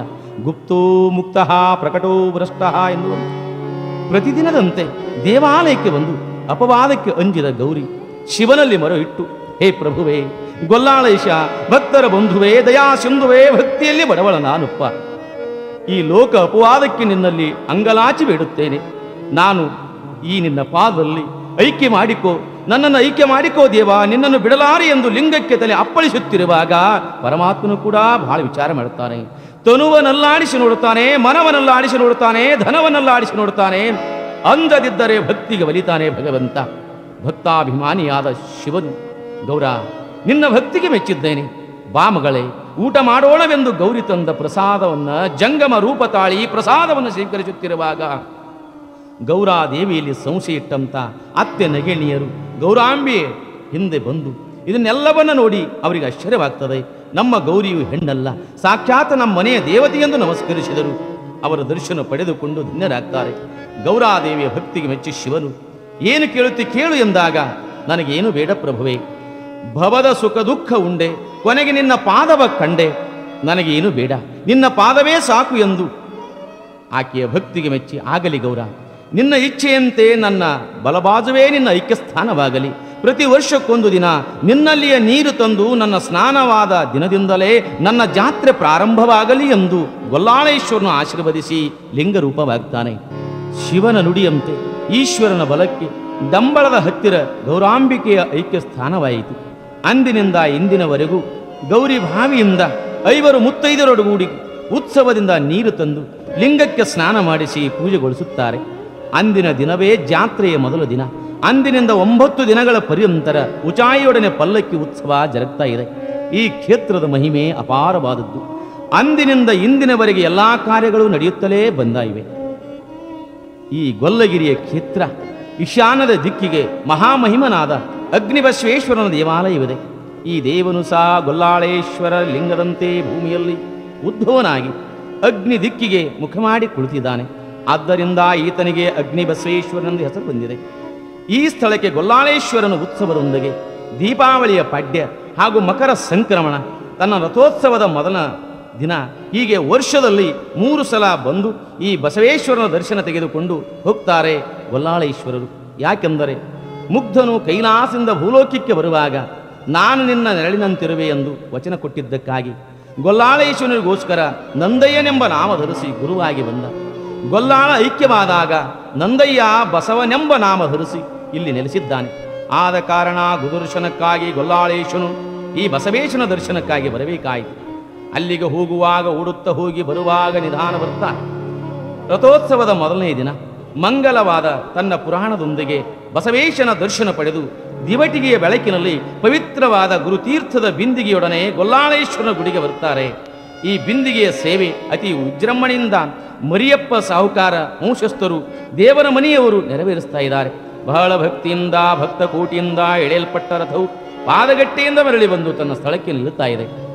ರಥವು ಸ್ಥಳಕ್ಕೆ ಬಂದು ನಿಂತ ನಂತರವೇ ಹರಕೆ ಹೊತ್ತ ಬಂದ ಭಕ್ತರು ತಮ್ಮ ಇಷ್ಟಾರ್ಥಗಳನ್ನು ತೀರಿಸಿಕೊಳ್ಳುತ್ತಾರೆ. ಶ್ರೀ ಗೊಲ್ಲಾಳೇಶ್ವರ ರಥೋತ್ಸವದ ದಿವಸ ಎಲ್ಲ ಭಕ್ತ ಜನರು ನಿರಾಹಾರ ಅಂದರೆ ಒಪ್ಪತ್ತ ಇರ್ತಾರೆ. ತೇರು ಸಾಗಿದ ನಂತರ ನೀರು ಕುಡಿದು ಒಂದೊತ್ತು ಬಿಡುತ್ತಾರೆ. ದೇವರ ಮನೆಯವರು ಹಾಗೆ ಅಕಸ್ಮಾತ್ ತೇರು ಒಂದು ದಿನಕ್ಕೆ ತನ್ನ ಜಾಗಕ್ಕೆ ಬರದೇ ಇದ್ದಲ್ಲಿ ಊಟವಿಲ್ಲ, ದೇವಸ್ಥಾನದ ಬಾಗಿಲು ಹಾಕುವುದಿಲ್ಲ, ಮನೆಯ ಬಾಗಿಲು ಹಾಕುವುದಿಲ್ಲ. ತೇರಿನ ಹತ್ತಿರವೇ ವಸತಿ, ಸ್ನಾನ, ಪೂಜಾ, ಬೆಲ್ಲದ ನೀರಿನ ಪಾನಕ ಕುಡಿತಾ ಇದ್ದಾರೆ. ಒಮ್ಮೆಮ್ಮೆ 8-10 ದಿನಗಳವರೆಗೂ ತೇರು ಜಾಗಕ್ಕೆ ಬಂದಿಲ್ಲ. ಆವಾಗಲೂ ಕೂಡ ಕಠೋರ ನಿಯಮಗಳನ್ನು ಅನುಸರಿಸುತ್ತಾ ಬಂದಿದ್ದಾರೆ ಇಲ್ಲಿ ಭಕ್ತರು ಹಾಗೂ ದೇವರ ಮನೆಯವರು. ಒಟ್ಟಾರೆ ಈ ಗೊಲ್ಲಾಳೇಶನ ಭಕ್ತರಿಗೆ ಕಾಮಧೇನುವಾಗಿದ್ದಾನೆ. ಈ ಗೊಲ್ಲಾಳೇಶ ಕೈಲಾಸ ದರ್ಶನ ಸಿಗುವುದೇ ಅಪರೂಪವಾಗ್ತದೆ. ಜೀವನದಲ್ಲಿ ಒಮ್ಮೆಯಾದರೂ ಕಾಣಬೇಕು ಶ್ರೀ ಗೊಲ್ಲಗಿರಿಯ ಕ್ಷೇತ್ರದ ದರ್ಶನ. ಇದು ಮಹತ್ತರವಾಗಿರುವಂತಹ ಚರಿತ್ರೆ. ಯಾಕೆಂದರೆ ಸತ್ಯವಂತರು ಸತ್ತರನ ಬೇಡ, ಹೆತ್ತಮ್ಮ ಅತ್ತ ಮಗುವಿನ ನಿಮ್ಮನ್ನು ನೆತ್ತಿಕೊಳ್ಳುವರು ಸರ್ವಜ್ಞ ಅನ್ನುವಂತೆ ಸತ್ಯವಂತರು ಯಾವಾಗಲೂ ಸತ್ತಿಲ್ಲ. ಸತ್ಯ ಯಾವಾಗ ಮಾಯವಾಗ್ತದೆಯೋ ಆವಾಗ ಸತ್ಯವಂತರು ಸಾಯ್ತಾ ಇದ್ದಾರೆ. ಸೂರ್ಯ ಚಂದ್ರ ಇರುವವರೆಗೂ ಕೂಡ ಈ ಸತ್ಯವಂತರ ಚರಿತ್ರೆ ನಿಮ್ಮ ಜೀವನದಲ್ಲಿ ಉಳಿತಾ ಇದೆ. ಅದಕ್ಕೋಸ್ಕರವಾಗಿ ಪ್ರಭುಲಿಂಗ ಲೀಲೆಯಲ್ಲಿ ಚಾಮರಸ ಕವಿ ಕೂಡ ಹೇಳ್ತಾನೆ, ಸತ್ತವರ ಕಥೆಯಲ್ಲ ಜನನದ ಕುತ್ತದಲ್ಲಿ ಕುದಿದು ಕರ್ಮದ ಕತ್ತಲೆಗೆ ಸಿಲುಕುವರ ಸೀಮೆ ಹೊಲಬುತ್ತಾನಲ್ಲ, ಹೊತ್ತು ಹೋಗದ ಪುಂಡರಾಲಿಪ ಮತ್ತಮದಿಗಳ ಗೋಷ್ಠಿಯಲ್ಲಿದು ಸತ್ಯ ಶರಣರು ತಿಳಿಯುವುದೀ ಪ್ರಭುಲಿಂಗ ಲೀಲೆ ಅಂತ ಹೇಳ್ತಾನೆ. ಸತ್ಯವಂತರ ಚರಿತ್ರೆಯನ್ನು ನಾವು ಯಾವಾಗಲೂ ಹೇಳಬೇಕು. ಕರ್ಮದವರ ಕಥೆ ಇದು ಅಲ್ಲ. ಯಾಕಂತಂದರೆ ನಾವು ಅಲ್ಲೆಲ್ಲಿ ಕೂತ್ಕೊಂಡಿರ್ತೇವೆ, ಏನೇನೋ ಮಾತಾಡ್ತಾ ಇದ್ದೇವೆ, ಎತ್ತುಗಳ ವರ್ಣನೆ ಮಾಡ್ತಾ ಇದ್ದೇವೆ, ಮನುಷ್ಯರ ವರ್ಣನೆ ಮಾಡ್ತಾ ಇದ್ದೇವೆ, ಸ್ತ್ರೀಯರ ವರ್ಣನೆ ಮಾಡ್ತಾ ಇದ್ದೇವೆ, ನಮ್ಮ ಪ್ರಪಂಚದ ವರ್ಣನೆಯನ್ನು ಮಾಡ್ತಾ ಇದ್ದೇವೆ. ಯಾರೋ ಅಂಗಡಿ ಮುಂದೆ ಕೂತ್ಕೊಂಡಿದ್ದಾರಂತೆ, ಏನೋ ಬಸಣ್ಣ ಏನು ಎತ್ತಪ್ಪ ನಿಮ್ಮ ಅಬಾಬಾಬಾಬಾಬಾ, ಏನು ಕೂಡದವ, ಏನು ಇಣಿ ಐತಿ, ಏನು ಬಾಲೈತಿ, ಅಬಾಬಾಬಾಬಾಬಾ, ಎತ್ತಿನ ವರ್ಣನೆ ಮಾಡ್ತಾ ಒಂದು ಚುಟ್ಟ ಕೊಡು ಅಂತ ಕೇಳ್ತಾರೆ. ಚುಟ್ಟದ ಸಲುವಾಗಿ ಅವನ ಮನಿತನದ ವರ್ಣನೆಯನ್ನು ಮಾಡ್ತಾ ಇದ್ದೇವೆ. ಹಾಗಾಗಬಾರದು ನಮ್ಮ ಜೀವನ.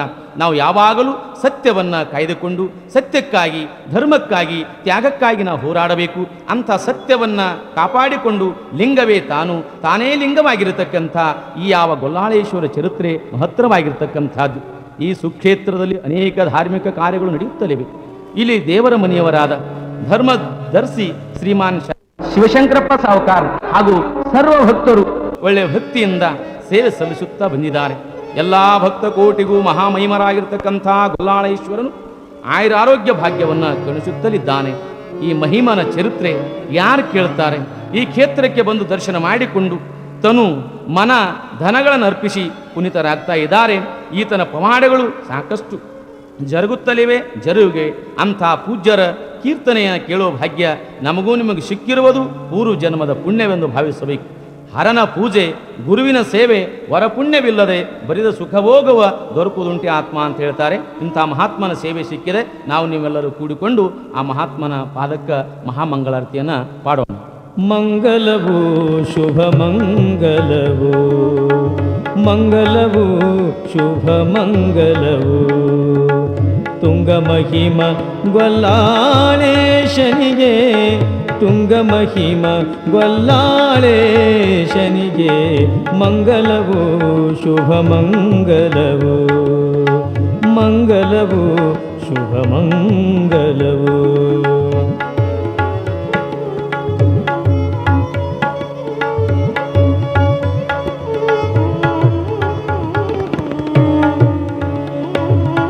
ಶ್ರೀಗಿರಿಯನು ಬಿಟ್ಟು ಗೋಲಗಿರಿಗೆ ಬಂದು ಗೊಲ್ಲಾಳೇಶನಾಗಿ ಮೆರವಂತ ಮಹಿಮಗೆ ತ್ರಿಕಾಲ ಪೂಜೆಯ ಕೊಂಡು ವಿರಾಜಿಸುವ ಲೀಲಾಮೂರುತಿ ಗೋಲಗಿರಿ ವಾಸಗೆ, ಮಂಗಲವು ಶುಭ ಮಂಗಲವು, ಮಂಗಲವು ಶುಭ ಮಂಗಲವು.